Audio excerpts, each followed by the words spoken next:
Welcome to the TBH Mastermind. Today we've got Jacky Fitt with us. I'm going to let Jacky introduce herself and tell her all about herself. Jacky. Right. Hello, Paul. It's lovely to be here. Thank you. I'm a co-director of the Big Ideas Collective. Ah, I'm a copywriter. That's what I do day in, day out. And I'm also an author and have written an award-winning business book, and another one just came out last year. I'm so pleased to hear an award-winning business book, and you've got one out this year. So Just last year, before yeah. before we dive in, just tell us how did you end up there, Jacky, please? By a very weird and wonderful route. I actually trained as a theatre designer many years Wow. ago, and worked in theatre and TV and film. Ended up working in production in feature filmmaking, but interestingly enough, throughout my career and what I was doing, I was always writing. Finally ended up at ITV in Yorkshire, and being made redundant along with many people as the industry was contracting and changing.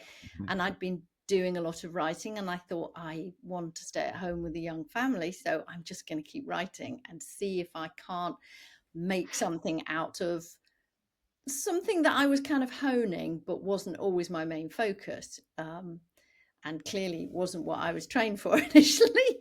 But sometimes the universe just speaks to you and you think, yeah, that's what I need to do, that's what I need to get going. So I then became freelance, started networking in York where I'm based, and met lots of fantastic people, a lot of supporters.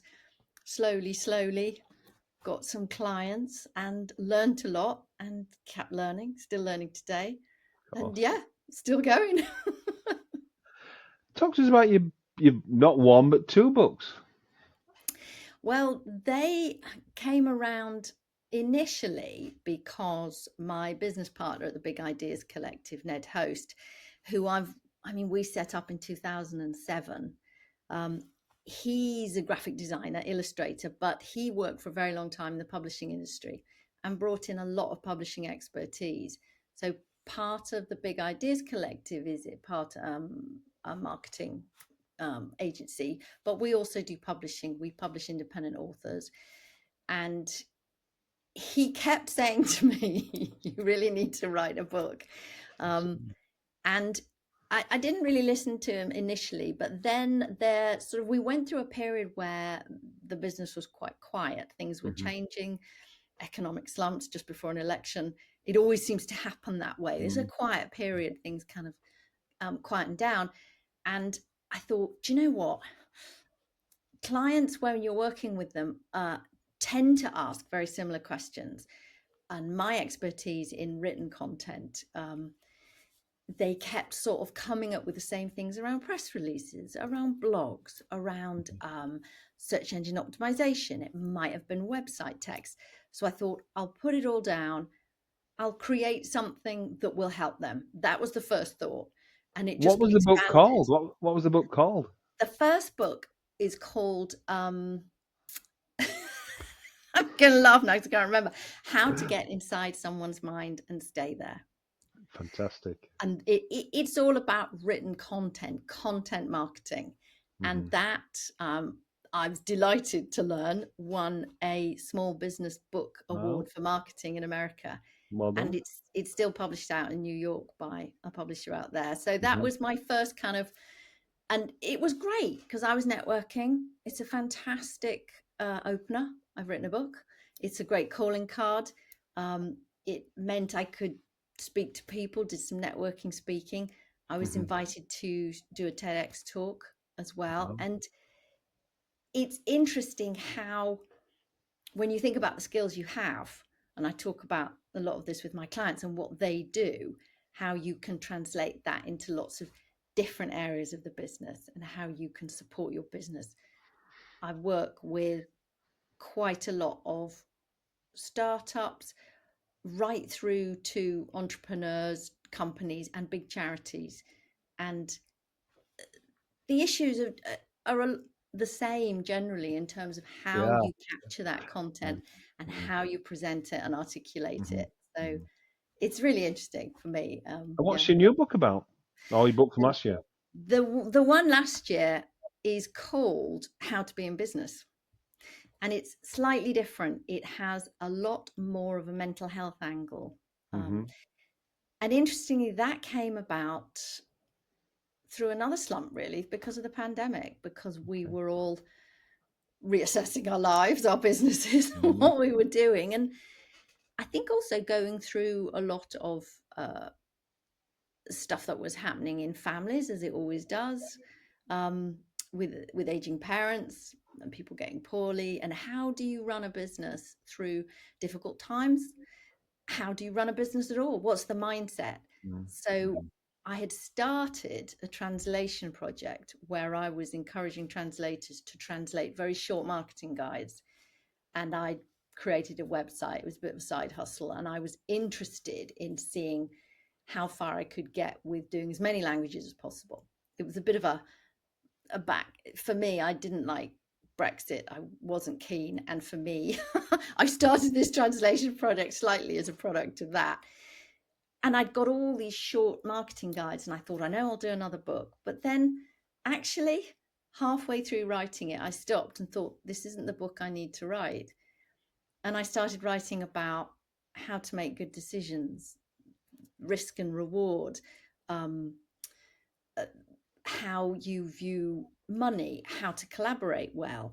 Because I suddenly realized, and through a lot of the work I'd done with clients, unless you have the mindset and are in the right place to take advantage of opportunities, to understand your risk and reward, to find the right partners and make the right decisions, all the guides on how to write a website or how to write a Mm-hmm. press release are pointless, really, because you're not in the right place. So I kind of flipped the whole thing and started writing what I'd learned from a lot of amazing clients I've worked with over the years and how they approach business and what worked for them. And that was really interesting. Yeah. And that's how to be in business. Yeah, that's what's out now. And I'm delighted. I've had some great reaction, and it's currently being used in a female entrepreneurship program over at Shine in Leeds Mm-hmm. as part of their sort Excellent. of core offering to help the new startups there. So have you got the notes for a third book in you? Do you know what? Well, it's so interesting, isn't it? And what's happening now in our industry, in our world, with the advent of AI, and people are really thinking about, well, some people are, some people aren't. They're just using AI and peddling out, quite mundane, mediocre content. That will be just like everyone else's who are doing that. But the smart people are still working out how to communicate really well, human to human. And that's really what I'm interested in now, and how that process is happening. I did have a client I'm working with at the moment, wonderful, fantastic startup that's really going great guns. And they came to me and said, we've tried Chat GPT to do all our comms and our content. It's not really working. Would you come and help? And I thought, this is what will happen. The smart people, the people who really understand and want to communicate well, they'll get it. AI is not really there. Absolutely. Yeah, and as you know, I had a go at this AI thing, writing a book, and it was awful. Uh, it was well spelt, Yes. but it was dreadful. I wrote about 6 or 8 chapters using it, and it was so generic. It just got lost somewhere Well, along the line. that's kind Mm, of it. I think mm, the word generic, because mm, that's what certainly large language models, which I'm talking about in terms of mm, AI that creates text content, that's all it's doing. It's a mm, predictive text. It's mm, working out from your prompts what you want. It mm, will go away and find, it'll scrape the internet for all sorts of things, some of which will be wrong. And then it will bring back to you um, what it thinks you want to hear. It's not new. It's been said by somebody else, certainly even has. if they move the words around. Mm, And it's pretty mediocre. It's interesting. They did an experiment. I was talking to someone and they told me about this experiment where they you could put a prompt into one of these AI engines and ask it a question, and the little buffer thing would go round. And it would come back with the answer. Then Mm-hmm. they tried another one, exactly the same prompt, different Mm. name on the engine, and it went around, but it took longer. And people trusted the AI engine that took longer because in their minds, they thought it was thinking harder. Thinking more. Yeah. But Interesting. it's nonsense. They Mm. both took exactly the same amount of time. But because I don't know, because of the way we're wired and we take time to consider and to think, they gave that same Mm. kind of thought and consideration to what is just Mm. an algorithm. It's really I interesting. honestly believe AI is here with us to stay, but Oh, it is. I talk about HI plus AI, Mm. human intelligence and Yeah. artificial intelligence. It's the way for. Yeah, it's useful to get you off the page It sometimes. does. I use it myself. I Mm, use a suite of tools mm, around well, obviously spelling, mhm. because why not? We Tell all me do. about it. But sometimes it's structure and ideation. But what I'm always doing Mm, is I'm always then editing and working mm, mhm, with clients on tone and also idioms in different industries.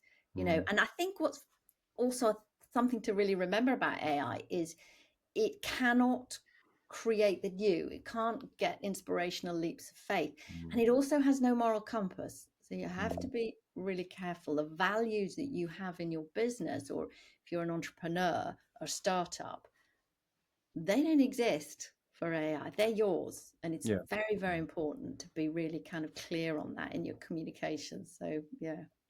brilliant. So As you've gone through this journey of your business journey, you mentioned you did a TEDx talk. What did you speak about? that was, golly, yeah, that was called Give to Get. And it was around values. It was around business values and Hmm. how involving yourself in a community, and I suppose corporate social responsibility is the big boys would call it. Hmm. But if you're a startup or a small business, a micro business, it's about how you grow your communications and how you grow your network and your community. And a way to do that can be through giving to get and understanding the value of that and where that can take you, because you're meeting like-minded people. Your values kind of chime with someone else's. You're always really talking to your potential customers, your potential audience. You don't necessarily know where they'll come from and who they're talking to.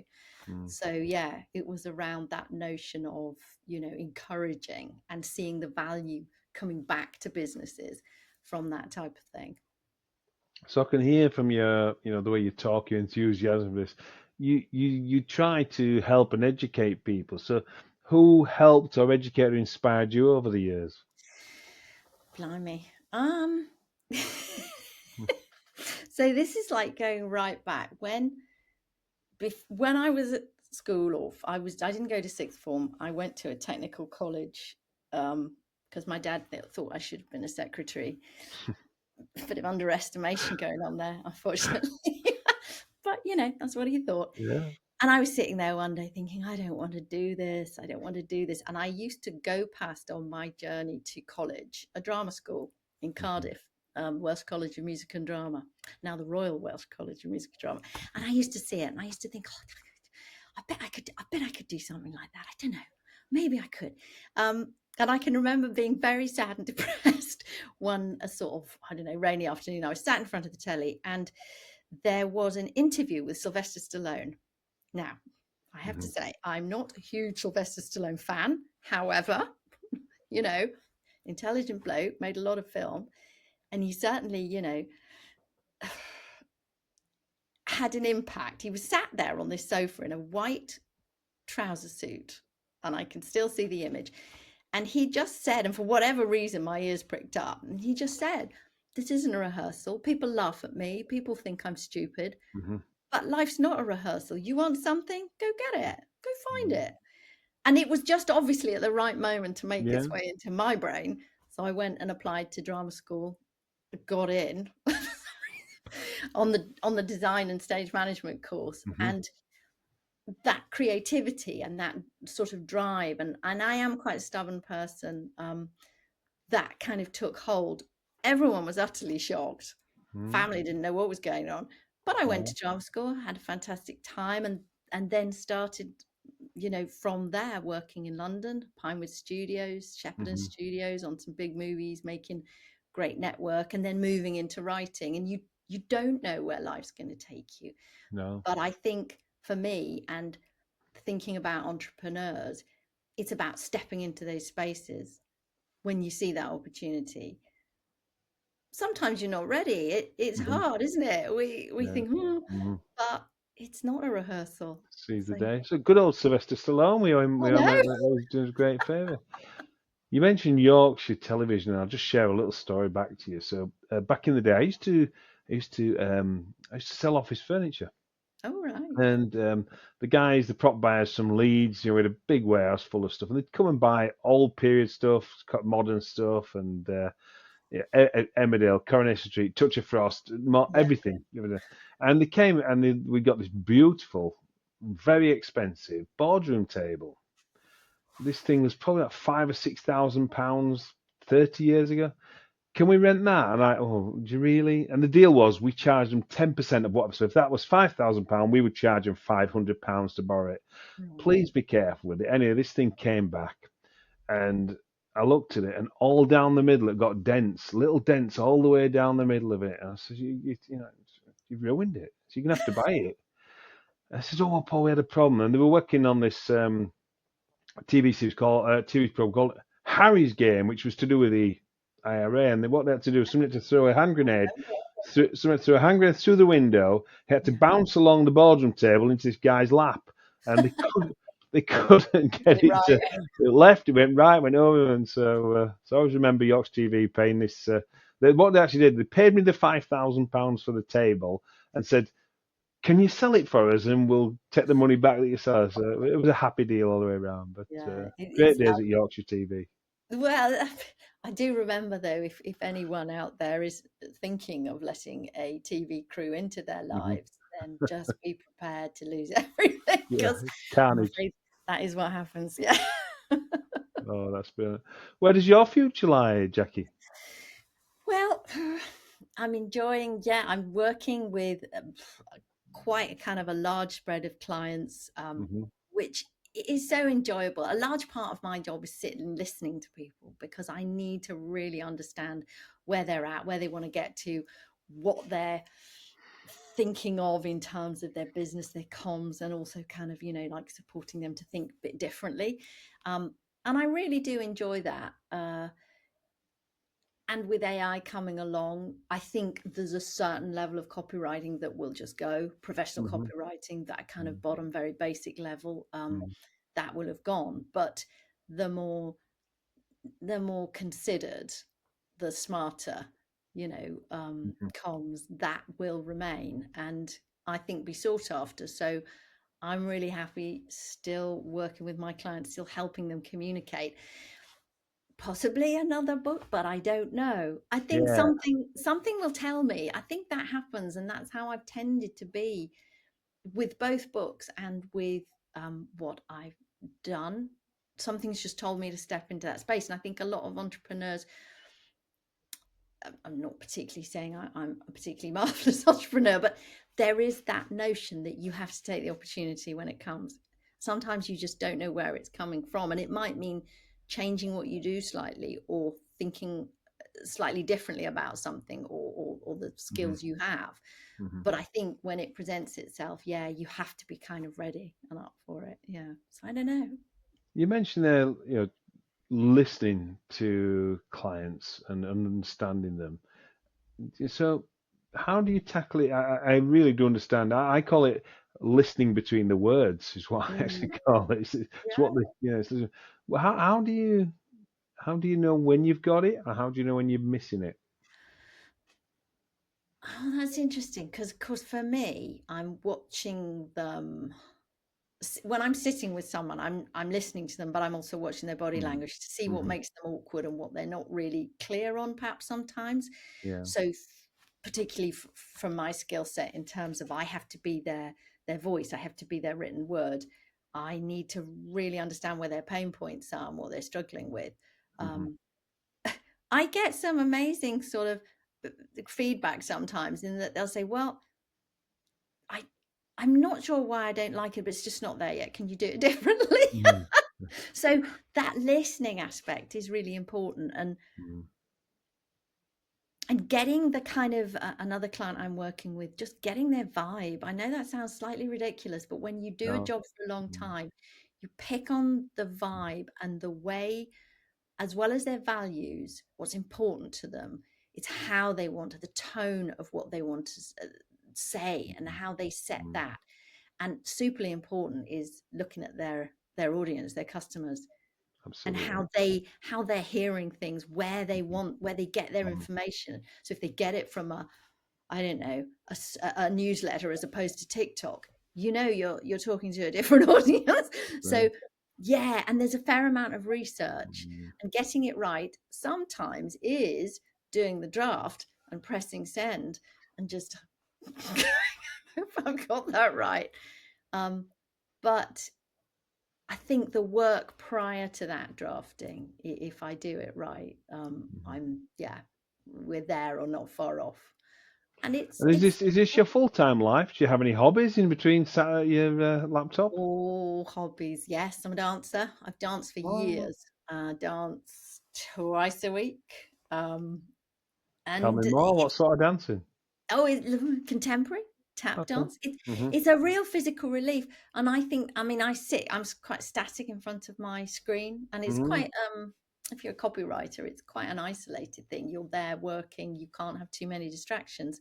My business partner is in Exeter. He used to live up the road in Haxby, Hmm. but he's now in Exeter. Although we speak most days, I don't get to be with him in that way anymore. So yeah, it's community and physicality. I think is really important, and if you're a sort of a creative person, you'll need to have different outlets to kind of fulfill those needs. And I always think it's really interesting as well, because creative people cross fertilize with the different things they do, um, which just makes them even more creative. So I've also got, there's an art club that I'm really keen on as well. Do you do anything? What do you get up to? Well, do you know I moved house 5 years ago, and I threw my tap shoes away. So yeah, shuffle, You hop, step, wings, come to my all in class? the past. All in the past. No. It's mind body thing, tap. It's amazing how it keeps your mind sharp. They don't want to see a 50-year-old fat bloke dancing, do they? That was that was where I got to. Not true. Not true. It's always nice to see So, you're giving permission for another bloke to put on mm, his tap shoes and do it. yeah. So, oh, that's amazing. Yeah, I keep myself busy. I've just lucky man, aren't I? I've got lots of outlets like yourself. It's usually creative. It's usually Mm, I get to speak a lot. MC for people. It's always yeah. interesting. And the big difference, helping people. They seem to overcomplicate business sometimes. Yes. Yeah, Yeah. I talk about feeding their focus, and what I notice, if any one business owner really wants to make a difference, I only ask them for 1 hour a day. In fact, I don't even Mm, ask them for 1 hour, I ask them for 55 minutes. And I just want them to shut the door and focus on their business, mm, only their business, yeah. for 1 hour a day. 55 minutes, that's all I ever ask them for. Yeah. And you will be surprised what that cumulative effect of I wouldn't. 55 minutes. I think you're absolutely right, because it's that focus. It's just that Mm, headspace. mm, Yeah. And they kind of go, so, oh, yeah. It is so important. I think I talk about it in the How to Be in Business mm, book, and also keeping it simple, mm, especially when you start up. You can't mm, be all things to all people. You don't know everything mm, by mhm, any stretch. You never will. So, it's finding really good people, getting your yeah, network around you, mm, getting your mhm, supporters, and keeping it mhm, simple. And interestingly, with a lot of the female entrepreneurs I work with, their supporters and champions are not always the people mm, in their families that mhm, are around them, who are fearful for them, who don't support them to kind of step into those spaces of mm. responsibility, because they're fearful, the family member or is fearful, they kind of put that Mm, on the woman. true. So it's really interesting. Yeah, really interesting. Well, Jackie, it's been brilliant speaking to you. Thank you for sharing. Keep sharing. You're obviously doing a great job there. Do my best. And yeah, when that next book's ready, let me know. I'm now going to jump on Amazon and pick up another couple of them. One of your other books. I always read my podcast guest books so I can speak to them again. But thank you for your time today. It's been lovely speaking with you. Absolute pleasure. Thanks so much for asking me. Thank Cheers. you. Okay.